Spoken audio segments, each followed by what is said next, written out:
అదే శాఖకి సంబంధించిన ఒక చర్చిలో సభ్యుడిగా ఉంటాడు.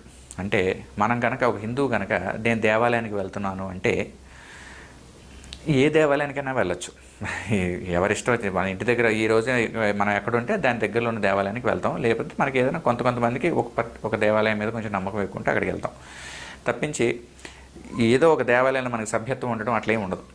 కానీ ఒక క్రైస్తవుడికి సంబంధించినంత వరకు ఎలా ఉంటుందంటే నేను చర్చికి వెళ్తున్నానంటే అతను ప్రతి వారం కూడా ఆ చర్చికే వెళ్తారు, వేరే ఇంకొక చర్చికి వెళ్ళరు. ఒకవేళ వాళ్ళు ఏదైనా సమస్య వచ్చి ఆ ప్రాంతం నుంచి కొంచెం దూరంగా వెళ్తే అవసరమైతే ఒక 20 కిలోమీటర్లు ప్రయాణించైనా సరే మళ్ళీ అదే చర్చికి వెళ్తారు తప్పించి ఇంకొక చర్చికి వెళ్ళరు. అలాగే వాళ్ళు ఇంకొక ప్రాంతానికి ఇంకో ఊరికి ఎక్కడికో బదిలీ అయిపోయి వెళ్ళిపోతే చర్చిలో తమకున్న సభ్యత్వాన్ని కూడా వాళ్ళు అక్కడ ఆ ప్రాంతంలో ఉన్న చర్చికి బదిలీ చేయించుకుంటారు. దీనివల్ల ఏమవుతుందంటే క్రైస్తవంలో ప్రతి శాఖలో కూడా ప్రతి చర్చిలో కూడా ఈ చర్చిలో ఎంతమంది సభ్యులు ఉన్నారు, ఎవరెవరు వారానికి ఎన్నిసార్లు వస్తున్నారు,